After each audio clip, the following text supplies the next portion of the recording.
this content is for kids. It's not for kids. Isn't that what I said? No, it's not for kids. If you are 13 years or younger, this is not for you. Do I have to kill somebody in order to actually make that point across? No, man, you don't have to kill Wait no a one. second. Oh, no. When we return to our planet, the High Court may well sentence you to torture. He likes movies, we like movies. SeptumSin versus the world. SeptumSin versus the world. SeptumSin versus the world. SeptumSin versus the world. I'd buy that for $1. Greetings! You're watching SeptumSin versus the world. I'm SeptumSin. This is Kotobuki Jake, and we're here to show you what we got. Show me what you got. I want to see what you got. Oh boy. So Jake's birthday continues apparently with his pickups this week. I just called because I have to say happy birthday on your birthday day. Happy birthday on your birthday day. And there's a special delivery coming right your way. Your favorite. My birthday is still a little ways away, so I just have regular pickups. No gifts for you. No soup for you. But there is variety because there's not only movies, but there are video games and there's reading material. Nice. Yep. So we got a lot of variety in my pickups. So I guess I'll go ahead and start us off.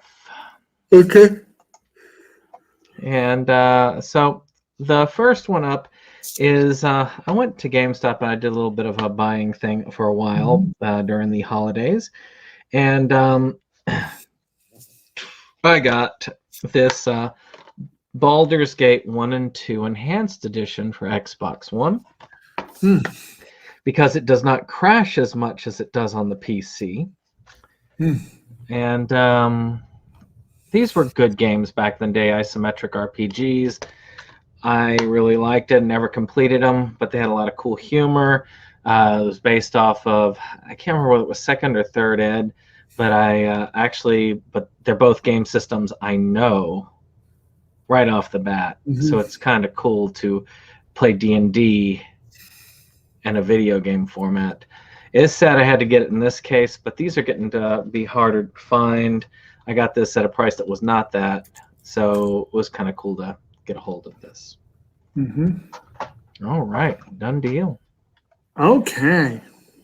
So, first things first, I got a random catalog in the mail. I had a couple of the orders I presented a month-ish ago were apparently affiliated with a company called oldies.com.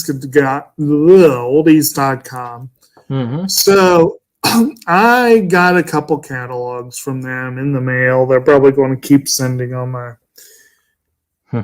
don't know if I like that too much. It's fun to look through catalogs, but you know. But looking through it, I was told, well, why don't you just make a list of some stuff you want, and that can be a big chunk of your birthday. So I did, and I got an interesting assortment of stuff, pretty good. One of the big ones, one of the real reasons I really did want to work on this, there's a show that ended way too soon. It ran for 2 seasons, and then they cut the damn thing off in the middle of a cliffhanger. Hate when that happens. Hate it. But I thoroughly enjoyed the show up until then. I already had season 1. So now I got the second and unfortunately final season of Alphas, with David Strathairn there in the title, well, not title role, but like the central role.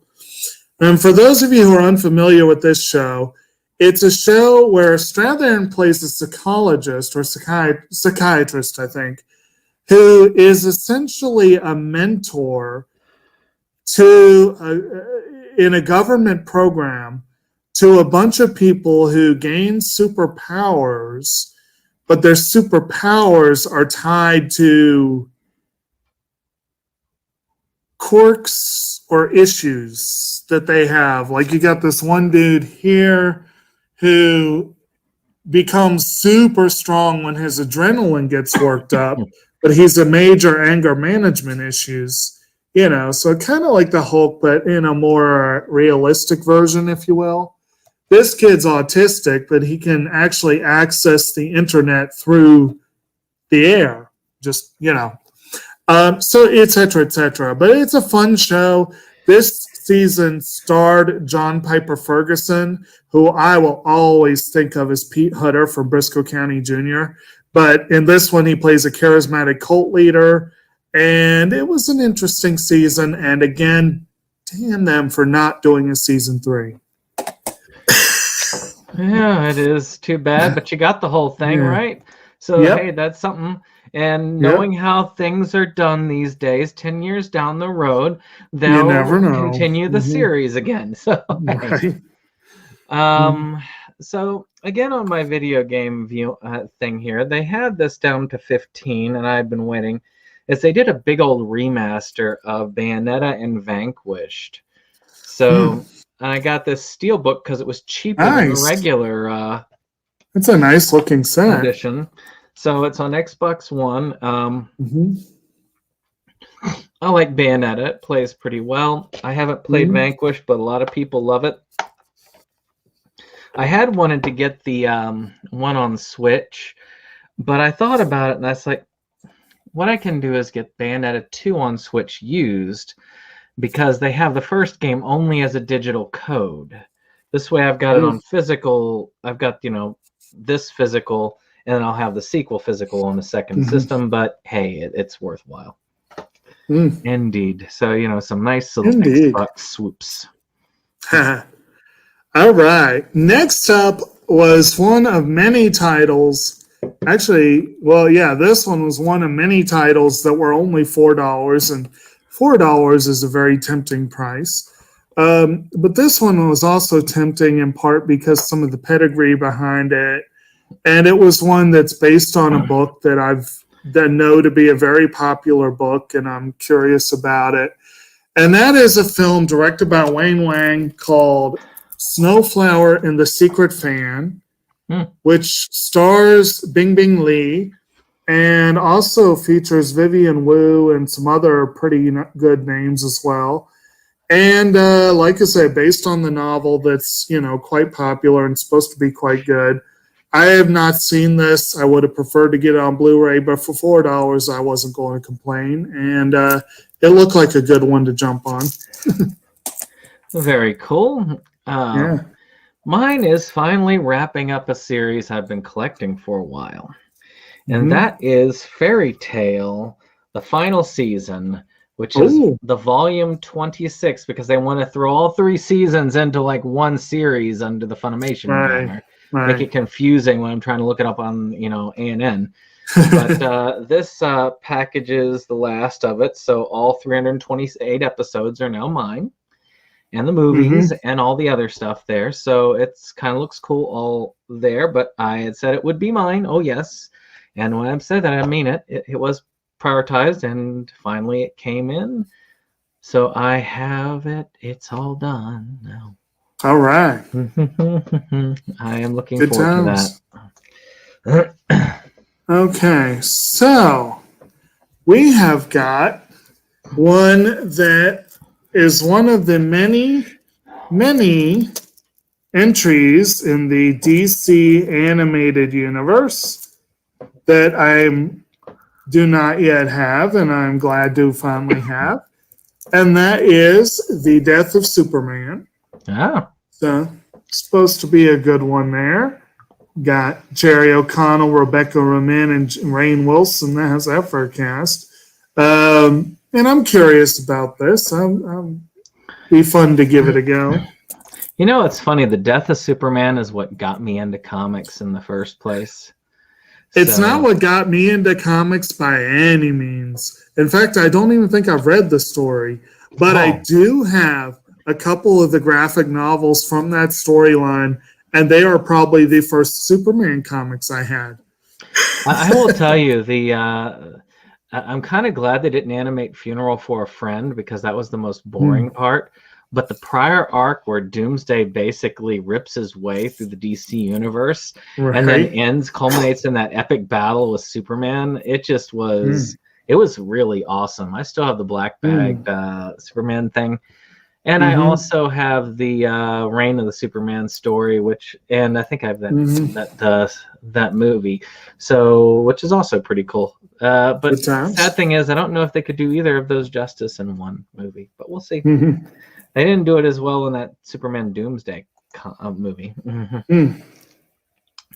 So speaking of stuff that didn't end quite as well as it should have, we have the final season of Game of Thrones, the 8th season.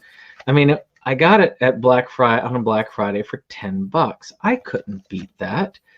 And that's a good price. This completes the series. That's Blu-ray? Yes.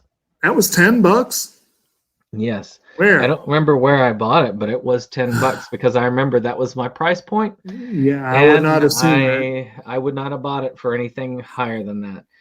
And this completes my series. So I have the 1-7 set that I got really cheap off of Amazon the other year.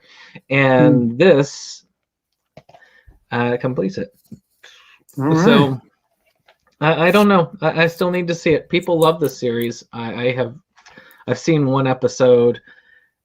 I was like, okay, maybe, and then that was it. So, very nice. So next up, and I'm hoping this is very nice. It's certainly, if I'm not mistaken, is well rated, and it is a movie that I have been interested in seeing for some time. And this is a film by Hu Xiaoxian, and it's called The Assassin.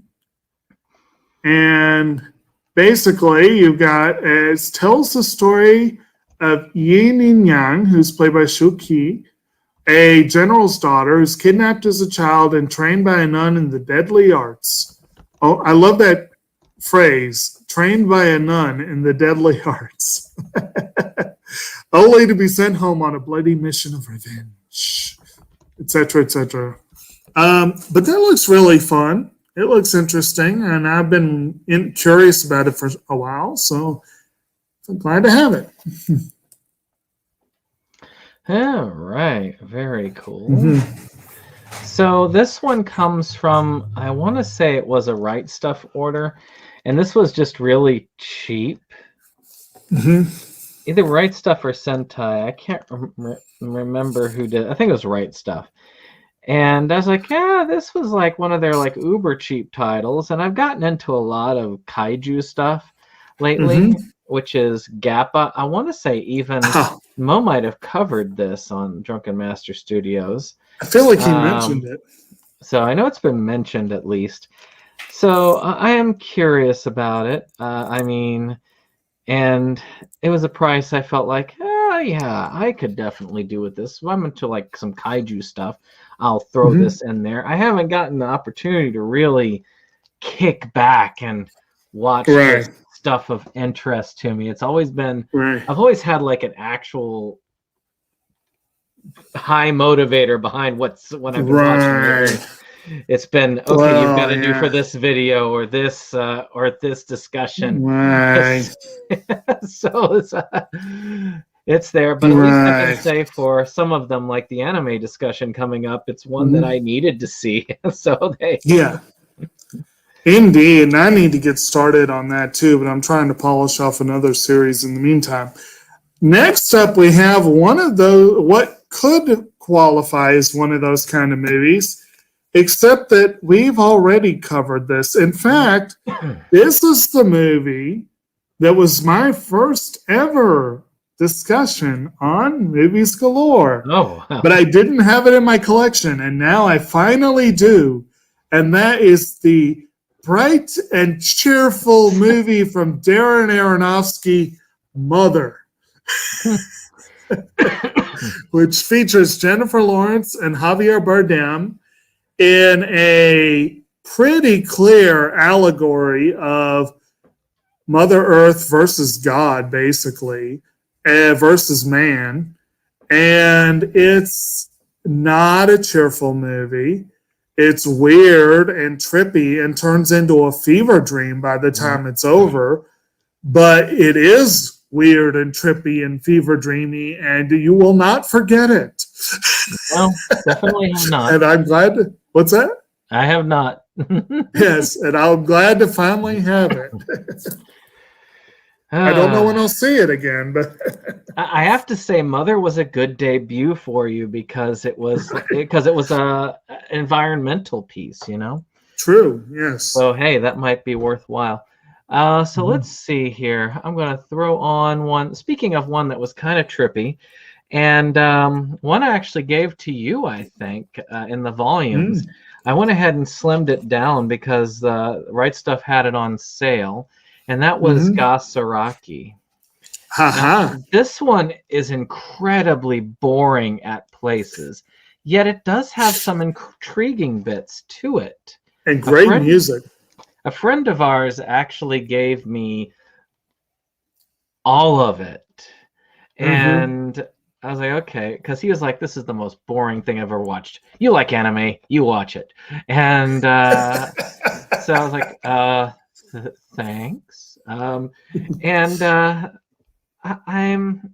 story started to get good about midway.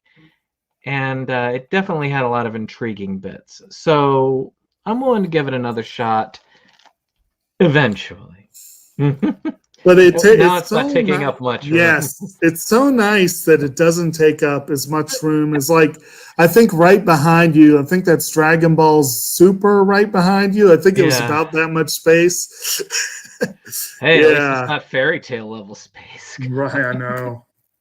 So my last two are actually ones that are part of that let's get the top 40 knocked out list. Like Mother, I don't think quite made my top 40 for that year. This one barely makes my top 40 for that year, but part of it is because this one also got really weird and trippy toward the end, and I wasn't sure what to make of it, and I need to see it again. But I was fascinated, and I knew I had to get it in my collection.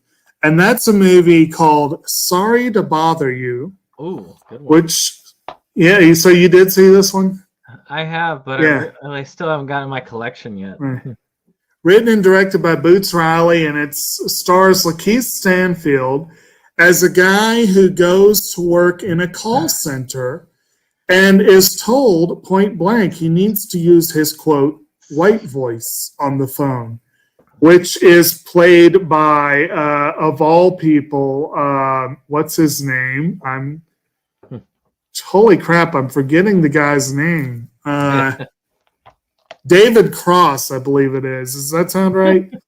So, yeah, and you've also got, which does not fit, You've also got Tessa Thompson as his girlfriend, and she is phenomenal in this movie. She knocked it out of the park. You got Danny Glover, Stephen Yeun, Armie Hammer.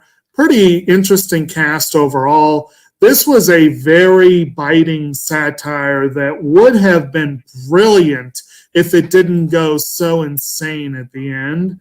I think that probably was kind of to its detriment. All that horse stuff got weird. But I still thought it was a fascinating movie, and I'm glad to finally have it.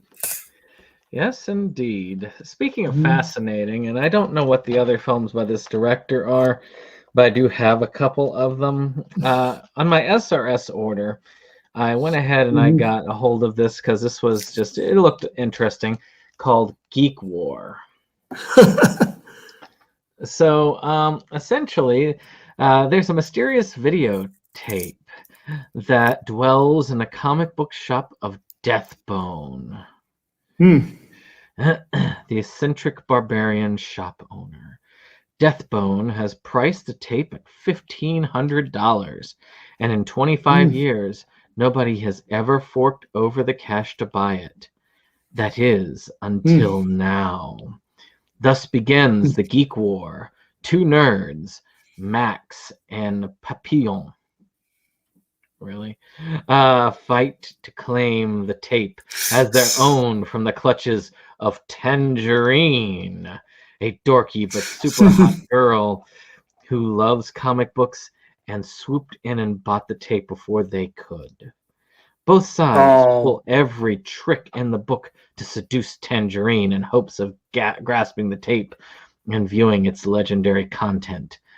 But in the course of trying to win the tape, Max ends up falling for Tangerine. And that is when the real trouble begins. Yeah, it looked fun. It was Cool. one that was in short supply, and these go out of print pretty quickly because they're done in very short supply. I like these low budget films, and this looks like it's Right. fun. It does look fun. I Well, like the less bloody than his description. other works. I can't remember what his other works were, but I knew that some of it was bloody. Right. So my last one from that order. This is obviously not the last overall, but the last one from that order is one that actually came pretty close to cracking my top 20 for the year that it came out. This is a film that unfortunately is not included in the recent Criterion World of Wong Kar-wai collection, which I will be getting in July. But this was not included in that collection, strangely enough, so it was good to get it on its own.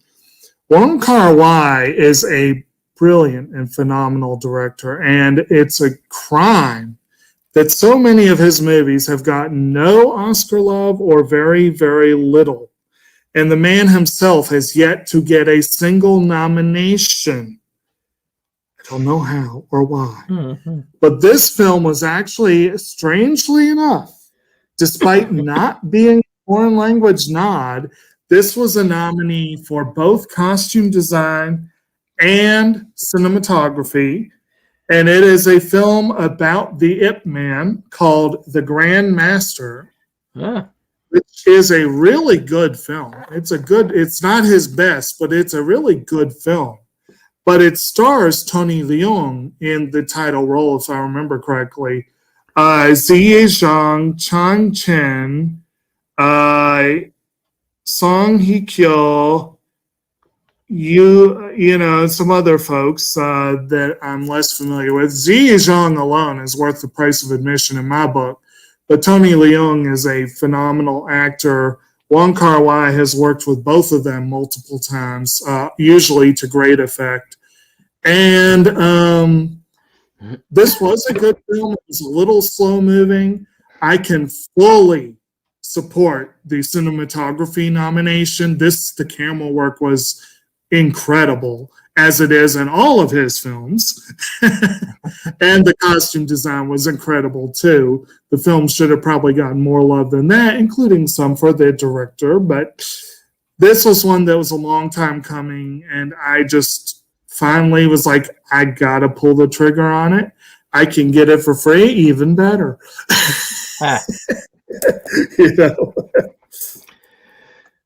Well, I need to add that to my Ip Man movies. Right. But I found out the guy did Filthy Mcnasty. Glowing. I actually have a number of his films in my collection because I also have the Inbred Redneck, Close Encounters of the Inbred Redneck Kind, and a couple. Have you bothered to get the Filthy Mcnasty movies? I do. I have the whole quadrilogy on there. So they're so cheap. So well, was not so cheap, and a 2020 release. Went on sale on Black Friday, and that was The Gentleman.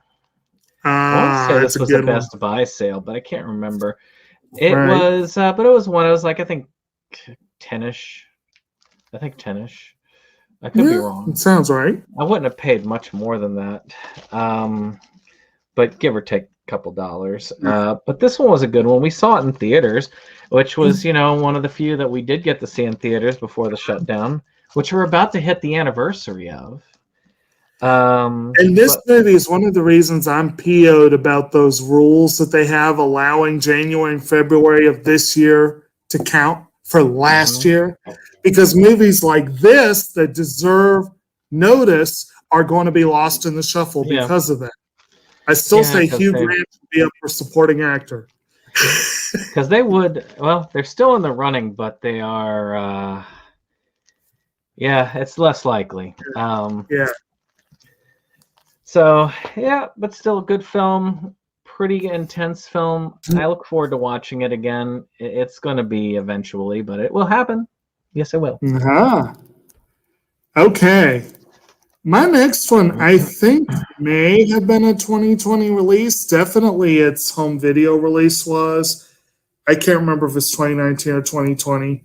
But anyway, all of you faithful viewers who watched our channel a lot over the last few months have already heard us complain ad nauseum about all the jerks and assholes who oversold that limited edition set for Violet Evergarden. Yep. Those jerks. And I was reminded again on my birthday that it had been ordered, but I couldn't get it. But what I did get is the movie, Violet Evergarden, Eternity, and the Auto Memory Doll. So I have this piece, and I can kind of wait and hope that somehow that one becomes available. And if not, I'll just buy the series eventually. But I do have the movie at least. And this is a series I really do want to get into. I've heard so many good things about it. I really want to watch the series and the movie. I think I need to watch the series before the movie, if I'm not mistaken. But it is there. It is there now. I had thought I had a line on one because I had somebody that was willing to trade.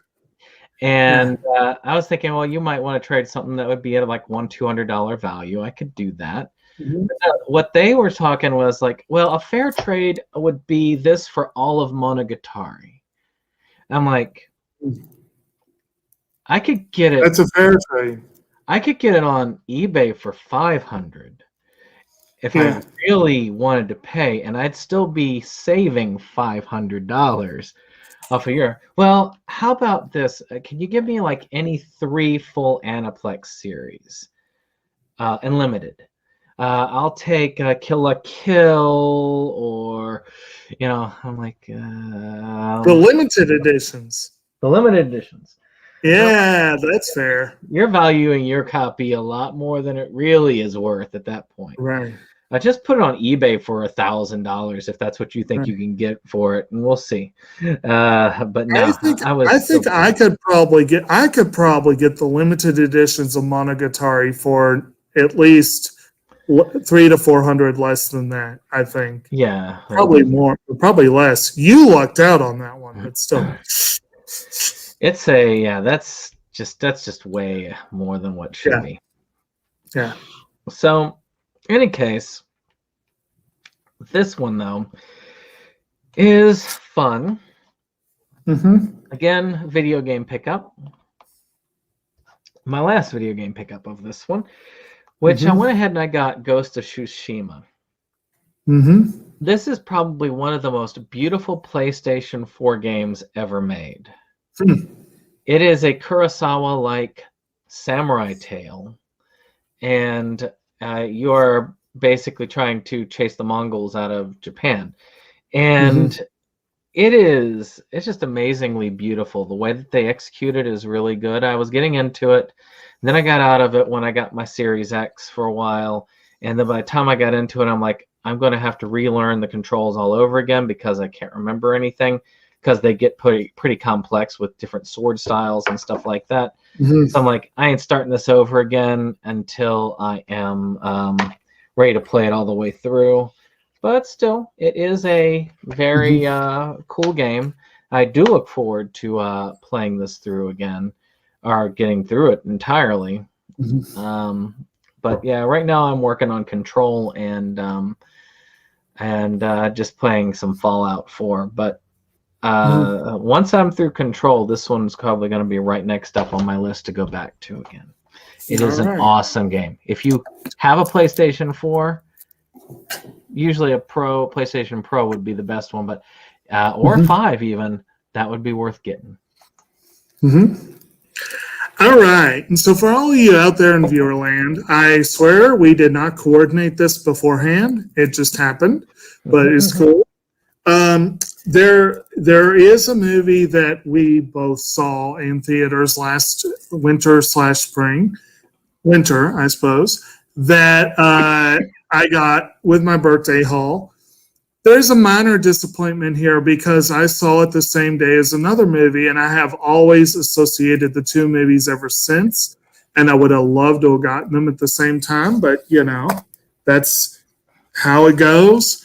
But I am not going to complain in the slightest to now have a copy of Ford v Ferrari, which is a very excellent film, very well acted, excellent editing. The sound was phenomenal. And, you know, again, this is, you know, like The Gentleman was a great one to see in theaters. This is one you go to the theaters to see. That's the kind of movie, you know. And I was very happy to see it. I am glad to have it.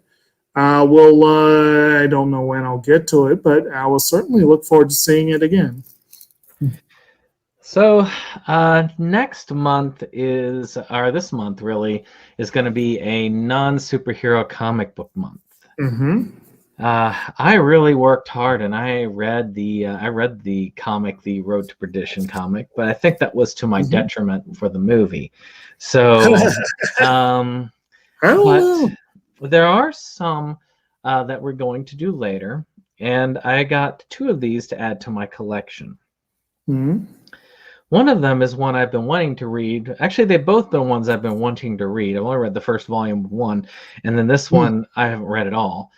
And this one's going to be put on the back burner because it's towards the end of the month, but that is the graphic novelization of Ghost World. Nice. Now it says $14.99. I got this for $11.99. So, nice. You know, so that's pretty nice. And, you know, it's just, I've never read this. I think you have. I have, yes. So, I've read both of the ones you're going to talk about. So it's kind of cool to be able to go ahead and take a look at the source material. I'm sure I'll get through this one relatively easily before the time up. The other one's going to be a push, but I think I'll get it done.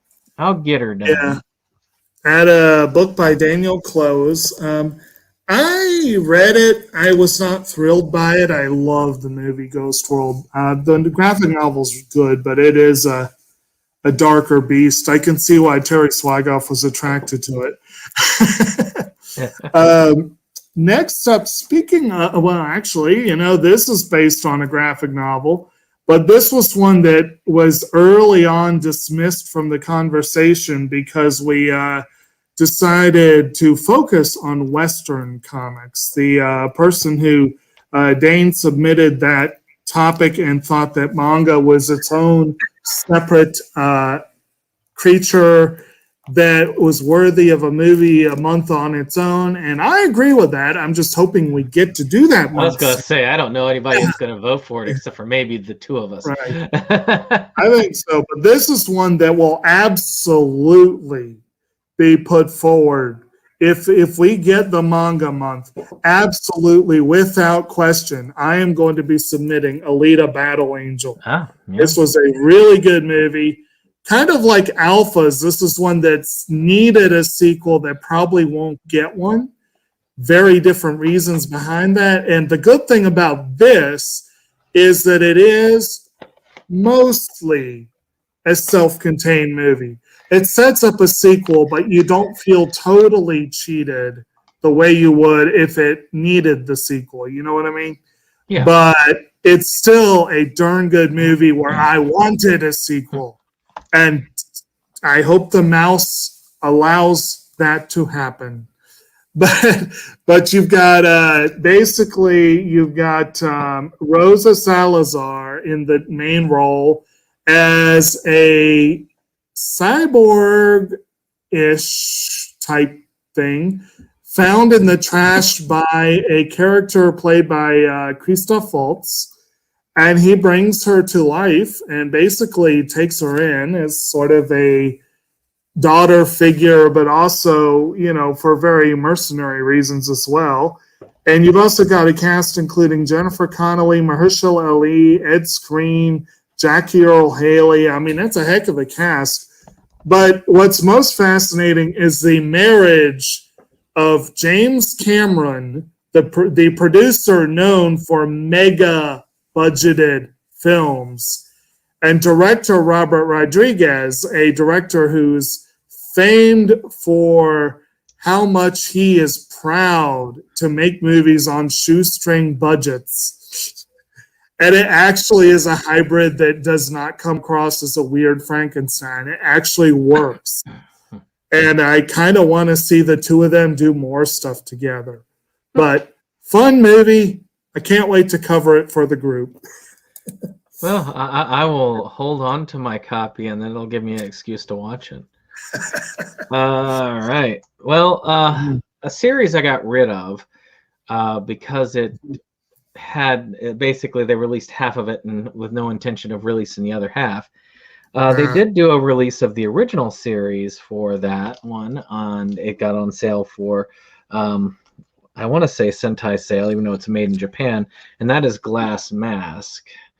So I was glad to go ahead and get the original series. I wanted to see what it was about. It's supposed to be pretty high rated. So is the second series, but the second series is not complete here, and there's no intent to complete it.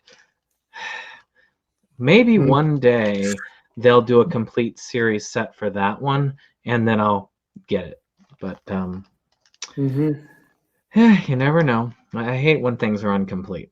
But this one at least I can say is a complete series, and I can watch this and feel okay about it, because the other one's kind of more of a remake than it is a continuation.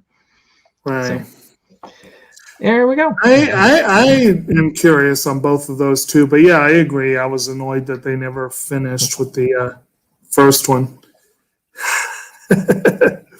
So anyway, next up, we have a 2020 release. Okay. This is one that I watched about 3 months ago, I guess. I very much enjoyed it. It was one that I almost went to see in theaters because there was stuff out at the start of 2020. I almost went to see it and just didn't get to it, but I finally saw it at the end of the year, and I quite enjoyed it. And that was the remake, the most recent theatrical rendition of Jane Austen's Emma, with Anya Taylor-Joy in the main character. You've also got Johnny Flynn, Bill Nighy, and some other folks in there, directed by Autumn de Wilde. This is very likely going to be a nominee for costume design, and I hope it is for the music. The music was wonderful. I think Anya Taylor-Joy should be in the mix for actress. I think she was up for a Globe for this one. But I really don't see this getting quite the Oscar love it should. But it was a fun movie. It was fun. Again, if you didn't have January and February of this year, and I know the movie community, I understand why, because I think that a lot of those movies were probably slated to be released at the end of this year. I'm almost willing to bet that some of them were pushed back because of COVID, and ended up not being able to get the 2020 deadline. So, but yeah, I think that those movies that were released like that, they definitely will push people like that out. But there's a difference between giving a couple weeks leeway or even a month, but all the way to the end of February, that's just ridiculous. Yeah. And especially with all the movies that are coming out with no screening at all whatsoever prior to February. No festival showings, no nothing. It's absurd. Well, one that these would, in theory, be possible for a manga-based month, though I would not submit them. But for $2, I thought I would check them out, and that's Gluttonous 1 and 2, which is about Japanese competitive eating. And I thought this would be fun. It'll be worth checking out. And, $2, and I like the cover. Yeah. So I've wanted this. It's one of those that I've always passed by on Right Stuff over and over and over again. But then when it was like $2, and I was like, I could use this to put me just over the top. Yeah, go ahead. And so now I have it. Whether it's good or bad, it's in my collection. Nice. So next, my last three have one thing in common. Two things in common. Well, one being that they are not Ghost World. And I will admit that is something I was kind of hoping for, because we'll be covering Ghost World this month, and I wanted to upgrade it. I was hoping to upgrade it in time, but I'll probably end up upgrading it later. But I do have 2 Criterion upgrades, which is kind of cool. Unfortunately, the first one, I already own 2 copies of the movie, and now I own 3 copies of the movie, and I can't get rid of any of them because one of them is part of a set, and one of them has the best bonus feature of any Coen film ever yet, and there's no way I'm getting rid of it, and Criterion didn't spring for it for their film. But I do now have the Criterion release of Blood Simple, first film by the Coens, which is an excellent film, a dark noir, came out in the early 80s. You got Francis McDormand, John Getz, I believe his name is, M. Emmett Walsh, and Dan Hedaya, and they're pretty much the cast, you know. You got an uncredited vocal role from Holly Hunter, who I think was McDormand's roommate at the time. Excellent film, and one of the only 2 Coen films on the Criterion Collection. Don't know what that's about. But there was an earlier release of this where the Coens hired an actor to pretend he was a British film historian, and he did the commentary for the film, and it was freaking hilarious, and it's not on this edition. So sad. But it does have some good bonus features regardless. So I guess overall it's worth having 2 copies. But I can now see it on Blu-ray. That's an upgrade format-wise. So I'm definitely curious there. Well, mine is one we've talked about also, and it surprisingly went on sale very quickly, which was the Godfather Coda. Oh. Death of Michael Corleone, which is kind of I guess you could say the director's cut of the third film. I am curious about it. I didn't hate the third film. I know a lot of people feel like it ruined the trilogy and all that stuff, but I didn't hate it. I do want to watch the trilogy again. I remember the last time I watched a trilogy, I watched all 3 back to back, and it was snowing, which was funny because it was snowing at the beginning of the third movie.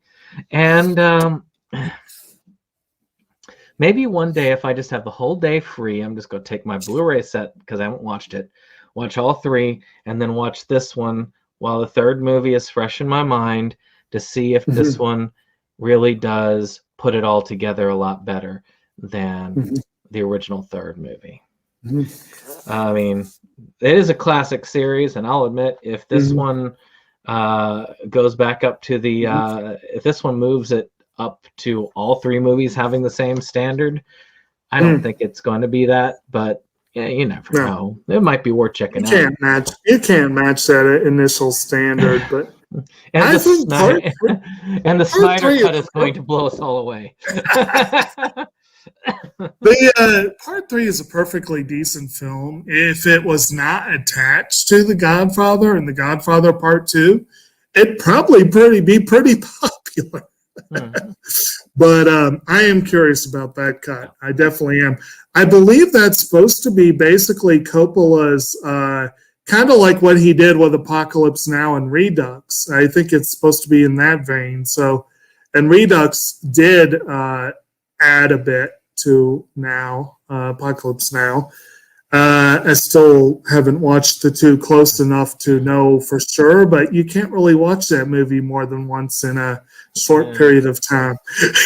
I've never seen it other than Redux, but I know, but I have that Blu-ray set that has all of the cuts, and I have it on DVD.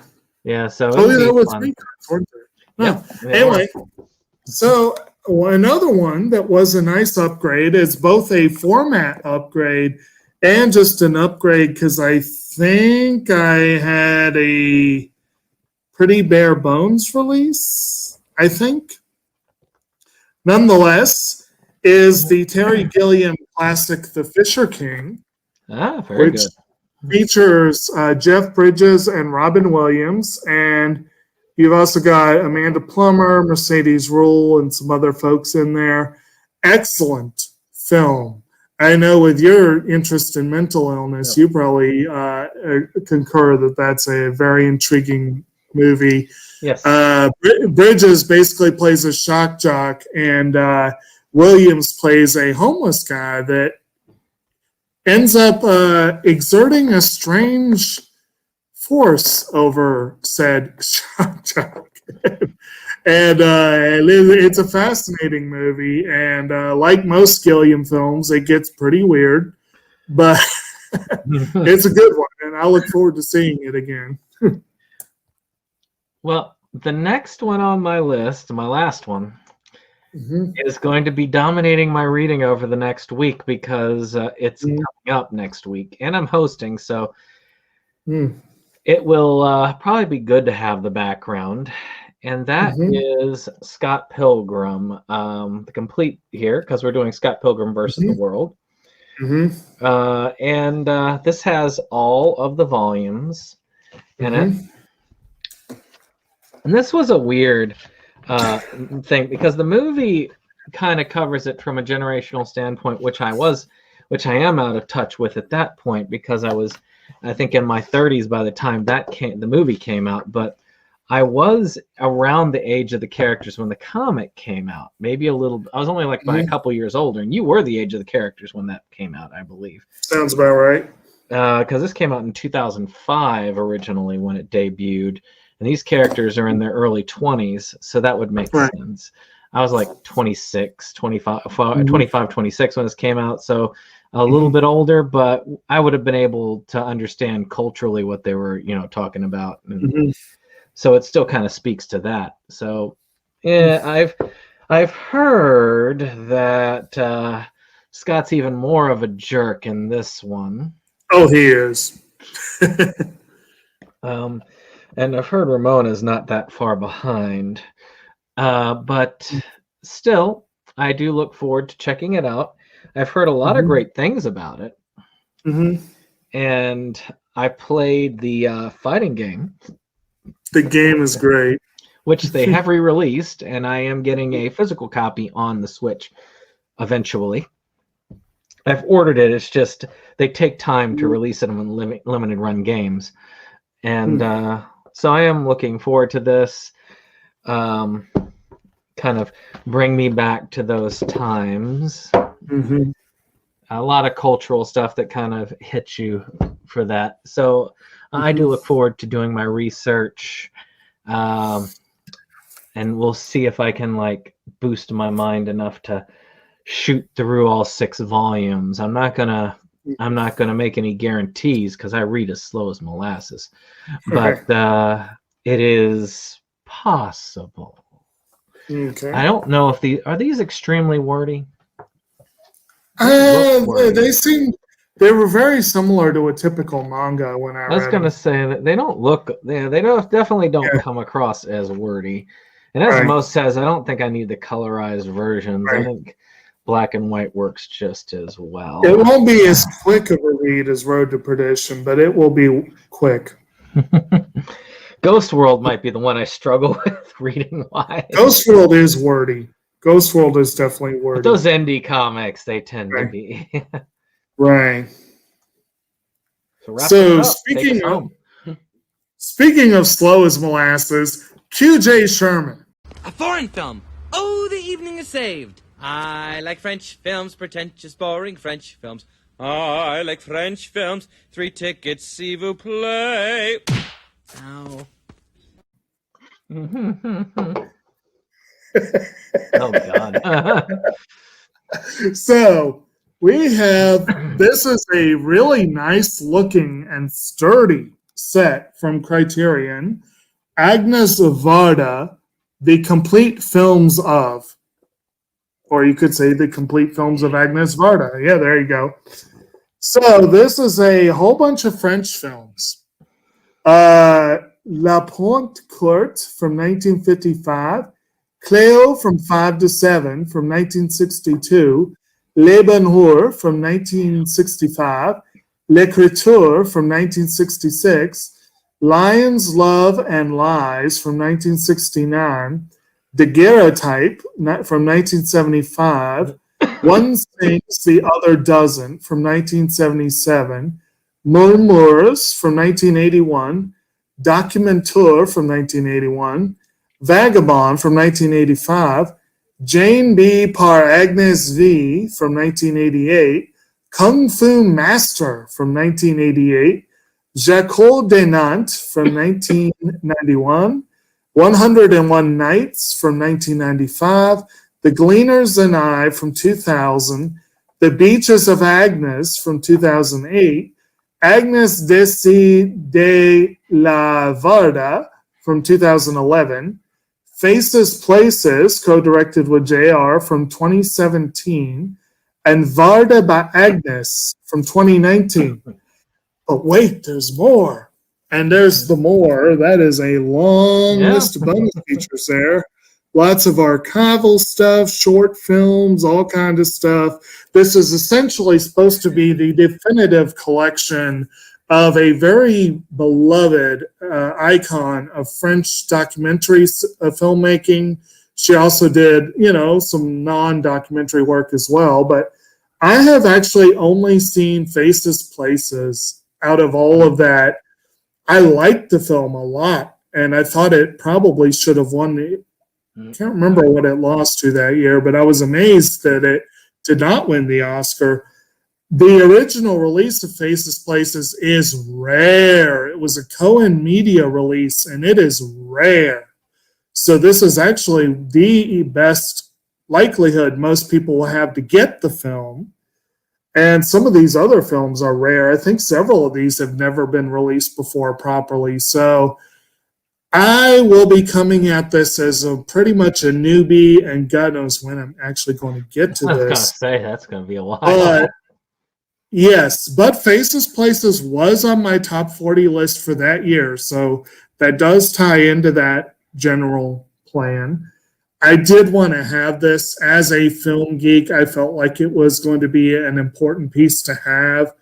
And I do intend to get these watched eventually. Talking about culture that you may not be able to connect with, though, some of this is way before that time.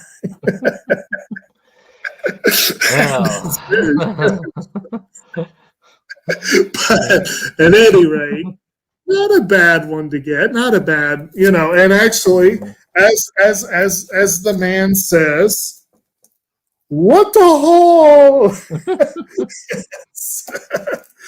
Yes. Well, I can say that I like those box sets, but yeah, I don't need it. So I still got to go through that Bergman box set. Oh, just think if Faces Places had won the Oscar. Actually, I think maybe one of these might be an Oscar winner. I'd have to check. I feel like maybe. Boy, I don't even want to think about it. But with that being said, I hope you've enjoyed this. Click that like button, subscribe, and share. and I've got to teach somebody how to play a role-playing game. So we're going to cut, and I'm going to be potentially on air to Okay. show a new type of gaming. Yes, it will be fun. It will So- be fun. In any case, we'll see you on the next one. Goodbye.